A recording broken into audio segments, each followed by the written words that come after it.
ఇప్పుడు ఒక ఇష్యూ మొత్తం సంచలనంగా మారింది. ఏంది అంటే ఫోన్ ట్యాపింగ్. అంతకుముందు ఫోన్ ట్యాపింగ్ ఇష్యూ నడుస్తుంది కదా, ఇప్పుడు చాలా రోజుల నుంచి విచారణ జరుగుతుంది, అది ఇది అనేది నడుస్తుంది కదా, దాని గురించి మాట్లాడతలేను నేను. సరే, దాంట్లో అసలు ఆధారాలు లేవు. ఈ రోజు వరకు ఒక్క పోలీస్ ఆఫీసర్ బయటకు వచ్చి ఒక ప్రెస్ నోట్ రిలీజ్ చేయలే, లేకపోతే ఒక్క పోలీస్ ఆఫీసర్ అన్న బయటకు వచ్చి ఇగో గీళ్ళ ఫోన్లు ట్యాప్ అయినాయి, గింతమంది ట్యాప్ అయినాయి, లేకపోతే గిది జరిగింది, గాల్లే అయినాయి, గీళ్ళే అయినాయి, ఏం లేదు. కానీ మన న్యూస్ ఛానళ్ళు, మన పేపర్లు మాత్రం రోజు పుంఖాలుగా రాస్తూనే ఉన్నాయి దాని మీద.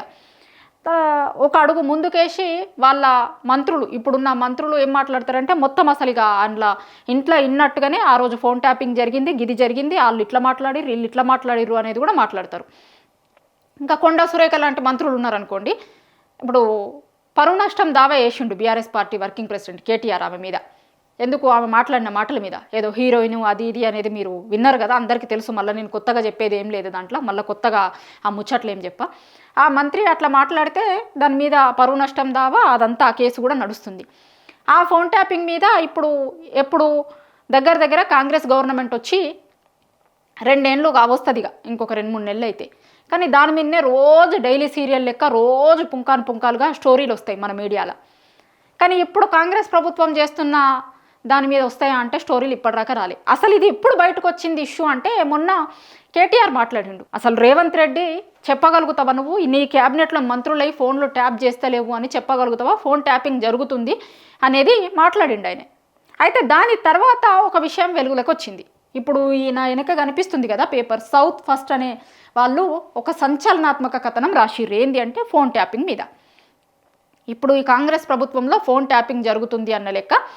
ఇది మేము చెప్తుంది కాదు, మళ్ళా ఇగో వీళ్ళు రాసిన దాన్ని నేను ఇప్పుడు మీకు చూపిస్తున్నా. ఇది మరి మన ఇప్పుడు ఉన్న మీడియా ఛానల్లో, పేపర్లో, టీవీ ఛానల్లో ఎవరన్నా చెప్తున్నారా అంటే చెప్పరు, ఎవ్వరు చెప్పరు. ఎంతసేపు అంతకుముందు ఉన్న ప్రభుత్వం ఇప్పుడు మామూలుగా మీడియా అయినా సరే, ప్రతిపక్షాలైనా సరే ఎవరిని ప్రశ్నించాలి అంటే ప్రభుత్వాన్ని ప్రశ్నించాలి. ప్రభుత్వాన్ని ప్రశ్నించి ఏమనాలి, ప్రజలకి మంచి చెయ్యిర్రి మీరేమన్నా అని ప్రభుత్వాన్ని ప్రశ్నించాలి. కానీ మన దగ్గర ఎట్లుంటుందంటే ప్రభుత్వాన్ని ప్రశ్నించారు, ఇప్పటికి కూడా ప్రతిపక్షాలని ప్రశ్నిస్తారు. అదేందో ఇప్పటిదాకా నాకు అర్థం కాలే. ఏ పేపర్ రాయలే, మెయిన్ స్ట్రీమ్ మీడియానో పేపర్లో ఎవి రాస్తలేవు. కానీ ఇగో వీళ్ళు రాసిర్రు ఒక సంచలనాత్మక కథనం. నిజంగా సంచలనాత్మకం అనొచ్చు, ఎందుకంటే మాకు వచ్చిన సోర్స్ ప్రకారం ఒకసారి మేము అన్నీ చూసుకున్న తర్వాతే ఈ కథనం రాసినము అనేది చెప్పిర్రు. ఒక 2 మంత్రుల గురించి. దీంట్లో ఇప్పుడు ఇది ఇంగ్లీష్లో ఉంది కదా, నేను మీకు తెలుగులో సింపుల్గా చెప్తా. దీంట్లో ఏం రాసిర్రు వాళ్ళు అంటే, ఇప్పుడు ఒక మంత్రి వాళ్ళ క్యాబినెట్లో ఉన్న 2 మంత్రులు ఏం చేసిర్రట అంటే, ఈయనింట్లో ఈయన, ఆయనింట్లో ఆయన ఉన్నారు. ఏదో విషయం మీద 2 ఫోన్ మాట్లాడుకున్నారు ఒక గంట సేపు మాట్లాడుకున్న తర్వాత వీళ్ళు ఏం మాట్లాడిర్రు ఏంది అనేది అవతలి వ్యక్తికి ఎట్లా తెలుస్తుంది, తెలియద్దు కదా. చెప్తే ఈయన చెప్పాలి, లేకపోతే చెప్తే ఆయన చెప్పాలి. ఇప్పుడు 2 మంత్రులు మాట్లాడుకున్నారు, వాళ్ళ ఇంట్లో మాట్లాడుకున్నారు. సరే, కార్లో మాట్లాడిర్రు, లేకపోతే ఏదైనా ప్రోగ్రాంలో ఉన్నప్పుడు మాట్లాడిర్రు అంటే పక్కకున్న వాళ్ళు ఎవరో విన్నారు, విని చెప్పిర్రు ఇంకోటి జరిగింది అని చెప్పుకోవచ్చు. కానీ ఎవరింట్లో వాళ్ళు ఉండి మాట్లాడుకున్నప్పుడు అయితే వాళ్ళు ఇళ్లల్లో ఉండి వాళ్ళే మాట్లాడతారు కదా. వ్యక్తిగతంగా వాళ్ళు ఒక్కరే ఉన్నప్పుడు మాట్లాడిన విషయాలు చెప్తే ఈ మంత్రాన్న చెప్పాలి, లేకపోతే చెప్తే ఈ మంత్రాన్న చెప్పాలి. 2 చెప్పినప్పుడు తెలిసింది అంటే ఎట్లా తెలిసినట్టు అవుతుంది? అవతలి వ్యక్తికి, సీఎం గారికో లేకపోతే సీఎం గారితో ఉండే వ్యక్తులకో తెలిసిందంటే ఎట్లా? ఫోన్ ట్యాపింగ్ జరిగితేనే తెలిసినట్టు ఉంటుంది కదా. ఫోన్ ట్యాపింగ్ చేసి మేమేం మాట్లాడుకుంటున్నాము అనేది వినుడే కాకుండా తెల్లారి వాళ్ళ దగ్గరి మనిషి వచ్చి మీరు ఎందుకు మాట్లాడుకుంటున్నారు, లేకపోతే గీ విషయాల మీద ఎందుకు మాట్లాడిర్రు అన్న లెక్క అన్నారట. అప్పుడు వీళ్ళకి అర్థమైంది, అసలు మేమిద్దరం మాట్లాడుకున్నాయి, చెప్తే నేను చెప్పాలి, లేకపోతే ఆయన చెప్పాలి, ఎట్లా బయటకు వచ్చింది అని. వీళ్ళిద్దరు మాట్లాడుకుంటే ఎవరు చెప్పలేదు అనేది అర్థమైంది. అప్పుడు అర్థమైందట వీళ్ళకి, ఆహా మన ఫోన్ ట్యాప్ అవుతుంది, ఫోన్ ట్యాప్ చేస్తున్నారు, ఫోన్ ట్యాప్ చేసి మనం ఏం మాట్లాడుకుంటున్నాము అనేది వింటున్నారు అని. ఆ మాట్లాడుడే కాకుండా ఇంకా ఆయన ఆ పంపించిన మనిషి మళ్ళీ తెల్లారి ఆయనతో కలిసి సీఎం గారి దగ్గరికి పోతే, అసలు నువ్వు ఎందుకు మాట్లాడుతున్నావు, ఆయనతో ఏమన్నా ఉంటే నాకు చెప్పొచ్చు కదా, నాతో మాట్లాడొచ్చు కదా, నేను ఆరుస్తా, నేను తీరుస్తా అన్న లెక్క మాట్లాడిరట. అప్పుడు వాళ్ళకి అర్థమైపోతుంది కదా, మంత్రులకు అర్థమైపోతుంది కదా, ఏమన్నా చిన్న కార్యకర్తలో అదో ఇదో కాదు కదా, అసలు ఏం జరుగుతుంది ఏంటిది. చాలా విషయాలని మళ్ళీ వీళ్ళు మాట్లాడిన చాలా ఇష్యూస్ని ఆ రోజు వీళ్ళు సీఎం గారిని కలవడానికి పోయినప్పుడు ఆయన చెప్తుండట చాలా ముచ్చట్లు. వీళ్ళు మాట్లాడిన ముచ్చట్లు చెప్తురట. వీళ్ళు మాట్లాడిన ముచ్చట్లు ఎట్లా బయటకు వస్తాయి, ఎట్లా తెలుస్తాయి? సో ఫోన్ ట్యాప్ జరిగింది అనేది క్లారిటీకి వచ్చిర్రు వాళ్ళు. అదే వార్తని వీళ్ళు రాసిర్రు. సౌత్ ఫస్ట్ అనేటోళ్ళు ఏం రాసిర్రు అంటే, అంతకు 2 రోజుల ముందు కేటీఆర్ గారు కూడా చెప్పిర్రు ఇదే, అలా మంత్రుల ఫోన్లు ట్యాప్ అవుతున్నాయి, ట్యాప్ చేయించుతున్నారు అని. దాన్నే వీళ్ళు రాసిరు. ఎందుకు అంటే ఇప్పుడు మనం తెలుసు చాలా రోజుల నుంచి మనం సీఎం రేవంత్ రెడ్డి గారిది ఏంది, రాహుల్ గాంధీ అపాయింట్మెంట్ ఇస్తలేడు, హైకమాండు వద్దన్న పనులల్లా చేస్తుండు, రాహుల్ గాంధీ వద్దన్న పనులల్లా అదానితో వద్దంటే అదానితోనేమో దోస్తాని చేస్తుండిరి, లేకపోతే ఇంకా రకరకాల ఇష్యూస్. లాస్ట్కి నేషనల్ హెరాల్డ్ ఇష్యూలా రాహుల్ గాంధీ, సోనియా గాంధీ వీళ్ళందరినీ ఈడీ ఛార్జ్షీట్లో లేచినప్పుడు కూడా కనీసం మన సీఎం గారు ఒక్క ట్వీట్ కూడా చేయలే. చాలా ఇష్యూస్ మీద ట్వీట్లు చేస్తారు ఆయన, కానీ వాళ్ళ హైకమాండు ఈయనకు సీఎం పదవి ఇచ్చిన రాహుల్ గాంధీ గారి దగ్గర ఉద్యోగం చేస్తున్నాయనే వాళ్ళ బాస్ ఈడీ ఛార్జ్షీట్లు వస్తే కూడా మాట్లాడలేదు వీళ్ళు. ఎందుకంటే ఆయనే చెప్పిండు, సీఎం రేవంత్ రెడ్డి గారే చెప్పిరు నేను రాహుల్ గాంధీ గారి దగ్గర ఉద్యోగం చేస్తున్నాను. ఉద్యోగం చేస్తున్న బాస్కి ఏమన్నా అయితే కనీసం మనం మాట్లాడతాం కదా, మందలిస్తాం కదా.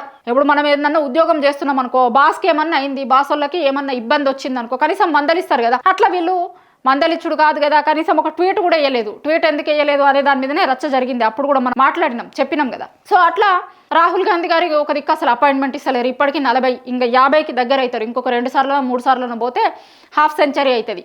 50 సార్లు పోయిన సీఎంగా రికార్డులకు ఎక్కుతాడు. 2 ఏళ్ళు కాలే 50 సార్లు ఢిల్లీ వేయరు. కానీ ఇన్నిసార్లు పోయినా కూడా ఎప్పుడో స్టార్టింగ్లో ఆయన సీఎం అయిన కొత్తలో ఆయన పార్టీ విధానాలకు వ్యతిరేకంగా చెయ్యనప్పుడు అపాయింట్మెంట్ ఇచ్చిండు రాహుల్ గాంధీ గారు. దాని తర్వాత ఇస్తలేరు.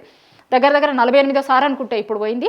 ఇప్పటి వరకు అపాయింట్మెంట్ దొరకకపోగా అందరూ కాంగ్రెస్లో ఉన్న వాళ్ళందరూ కూడా మాట్లాడుకుంటున్నారు, ఎన్ని రోజులు ఉంటుందో తెలియదు సీఎం సీటు అది ఇది అనేది కూడా మాట్లాడుతున్నారు కదా. సో ఆ లెక్కలలో మరి ఏమన్నా జరుగుతుందా, హైకమాండ్ వీళ్ళతోనే ఏమన్నా టచ్లో ఉందా, నేను ఏం చేస్తున్నా అనేది వీళ్ళతో మాట్లాడి తెలుసుకుంటుందా, లేకపోతే వీళ్ళు ఏమన్నా హైకమాండ్ వాళ్ళతో టచ్లో ఉన్నారా, అట్లా అది ఇది అని ఇంకా రకరకాల ఇష్యూస్ మీద ఏం జరుగుతుంది అని తెలుసుకోవడం కోసం ట్యాప్ చేస్తుర్రేమో అనే అనుమానాలు ఇలా కాంగ్రెస్ పార్టీలో ఉన్న కొంతమందికి కలుగుతున్నాయట. మాకు కలుగుతున్నాయి కాదు ఇవి, కాంగ్రెస్ పార్టీలో ఉన్న కొంతమంది ఇప్పుడు ఎక్కడ ఎవరిని కదిలించినా ఈ ట్యాపింగ్ గురించి చర్చ జరుగుతుందట. ఫోన్ ట్యాపింగ్ చేస్తుంది కాంగ్రెస్ ప్రభుత్వంలో ఉన్నటువంటి వాళ్ళే కూడా ట్యాప్ చేస్తుంది అనేది నిన్న ఈ పేపర్లో రాసిన తర్వాత బయటకు వచ్చింది. దాని మీద ఇప్పుడు ఇవాళ నిన్న మొన్నటి నుంచి మొత్తం చర్చ ఏం నడుస్తుంది అంటే, ఎందుకు సొంత క్యాబినెట్లో ఉన్నటువంటి వాళ్ళయ్యి లేకపోతే సొంత పార్టీలో ఉన్న మనుషులై ట్యాప్ చేపిస్తున్నారు, ట్యాప్ జరుగుతుంది అనే దాని మీద ఇప్పుడు కాంగ్రెస్ పార్టీలో మొత్తం చర్చ జరుగుతుంది. సరే, కొంతమంది నాయకులు హైకమాండ్కి కూడా చెప్తాం, మేము మా ఫోన్లు ట్యాప్ చేస్తుర్రు అది ఇది అనేది హైకమాండ్కి చెప్తాము అనేటోళ్ళు కూడా ఉన్నారు.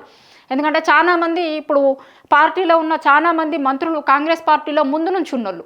ఇప్పుడు రేవంత్ రెడ్డి గారు కాంగ్రెస్ పార్టీలో మొన్న కాంగ్రెస్ పార్టీలో చేరిరు, కానీ అధికారంలో రావడానికంటే ముందు కొన్ని రోజుల ముందు చేరిరు. కానీ అంతకుముందు కాంగ్రెస్ పార్టీలో ఉన్న నాయకులు ఉంటారు కదా, వాళ్ళందరూ కూడా ఫోన్ ట్యాపింగ్ చేస్తున్నాడు మా ఫోన్లు, ఇదంతా చెప్తాం హైకమాండ్కి అనేది కాంగ్రెస్ పార్టీలో ఉన్న నాయకులు మాట్లాడుతున్నారు. సరే, వాళ్ళు హైకమాండ్కి చెప్పొచ్చు. ఎందుకంటే చాలామంది నాయకులు, ఇక్కడ ఉన్నటువంటి నాయకులు ఏం చేస్తారంటే ప్రతిదీ రిపోర్ట్ చేస్తారు హైకమాండ్కి. వాళ్ళ స్థాయిలో వాళ్ళకి పరిచయాలు ఉంటాయి. అందరు కూడా హైకమాండ్తో పరిచయాలు ఉన్న వ్యక్తులే ఉంటారు చాలామంది. కాంగ్రెస్ పార్టీలో ఉన్న సీనియర్లు కదా వీళ్ళందరూ ఏం జరిగినా కూడా ఏదైనా హైకమాండ్ దగ్గర ఉన్న మనుషులకో లేకపోతే హైకమాండ్తోనో, ఇంకా కొంతమంది అయితే ఇప్పుడు జగ్గారెడ్డి లాంటి నాయకులు ఉన్నారనుకోండి, డైరెక్ట్ రాహుల్ గాంధీ గారికి టచ్లో ఉంటారు అనే ఒక అది కూడా ఉంటుంది. విహెచ్ లాంటి వాళ్ళు, జగ్గారెడ్డి లాంటి వాళ్ళు ఎప్పుడు రాహుల్ గాంధీ అపాయింట్మెంట్ అడిగితే అప్పుడు ఇస్తారు అని మనకు కనిపిస్తుంది కూడా అది. ఎందుకంటే ఆయన బిడ్డ పెళ్ళికి కార్డు ఇస్తా అంటే ఎట్లా అపాయింట్మెంట్ దొరికింది మనం చూసినాం కదా. మన సీఎం గారు ఇప్పుడు జగ్గారెడ్డి కనీసం ఓడిపోయిన ఎమ్మెల్యే, సిట్టింగ్ ఎమ్మెల్యే కూడా కాదు, ఆయనకు అపాయింట్మెంట్ దొరుకుతుంది. కానీ సీఎం రేవంత్ రెడ్డి గారికి మాత్రం దొరకది. రేవంత్ రెడ్డి గారికి ఇప్పటివరకు అపాయింట్మెంట్ దొరకలే. సో ఇవన్నీ కూడా చూస్తున్నాం కదా మనం. సో ఇట్లాంటి టైంలో ఏమన్నా జరుగుతుందేమో, ఒకవేళ నాకు సీఎం సీటుకి ఏమన్నా ఎసరు వస్తుందేమో, సీఎంని కదిలిస్తారేమో, లేకపోతే వీళ్ళు ఏం చెప్తుర్రో హైకమాండ్కి అది ఇది అనే దానికోసం అవన్నీ తెలుసుకోవాలి, ఎవరు ఏం చేస్తున్నారు అనే దాంట్లో భాగంగా ఫోన్ ట్యాపింగ్ చేస్తున్నాడు అని కాంగ్రెస్ పార్టీలో ఉన్న నాయకులు మాట్లాడుకుంటున్నారు. ఆ పార్టీలో ఉన్న మంత్రులు లేకపోతే మిగతా ఎమ్మెల్యేలు వీళ్ళు ఉంటారు కదా, వాళ్ళందరూ కూడా మా ఫోన్లు కూడా ఏమన్నా ట్యాప్ అవుతున్నాయా. ఇప్పుడు ఈ 2-3 రోజుల నుంచి ఏంది అంటే ఇదే చర్చ నడుస్తుందట వాళ్ళ దగ్గర. మంత్రులది బయటకు వచ్చింది, బయటికి రానోళ్ళు ఇంకెంతమంది ఉన్నారో, మాదేమన్నా ట్యాప్ అవుతుందా అది ఇది అని వాళ్ళకి తెలిసిన వాళ్ళతోని వీళ్ళతోని ఆరాధిస్తుర్రట. మాదేమన్నా ట్యాప్ అవుతుందా, ఏంది, ఎట్లా చేస్తుర్రు, ఎందుకు ట్యాప్ చేస్తుర్రు. ఇది ఇప్పుడు కాంగ్రెస్ పార్టీలో ఈ 2-3 రోజుల నుంచి మొత్తం చర్చ ఇదే నడుస్తుందట. ఆ ఫోన్ ట్యాపింగ్ మీదనే ఈ సౌత్ ఫస్ట్ అనేది ఒక మంత్రుల ఫోన్లు ఎట్లా ట్యాప్ అయినాయి, 2 మంత్రుల ఫోన్లు ట్యాప్ అయినాయి, దాని తర్వాత ఏం జరిగింది, ట్యాప్ జరిగింది అనే విషయం వాళ్ళకి ఎట్లా తెలిసింది, మొత్తం డీటెయిల్గా ఒక స్టోరీ రాసింది. కానీ ఆ డీటెయిల్గా స్టోరీ రాసి ఒక విషయాన్ని అయితే ఏం స్పష్టం చేసింది అంటే ఫోన్ ట్యాపింగ్ జరుగుతుంది అనే విషయాన్ని అయితే స్పష్టం చేసినట్టుగానే ఉంది వీళ్ళు రాసిన దాంట్లో. ఫోన్ ట్యాపింగ్ జరుగుతుంది. అది ఇప్పటికి వీళ్ళకున్న ఇన్ఫర్మేషన్ ఆ ఇద్దరు మంత్రులకి సంబంధించింది.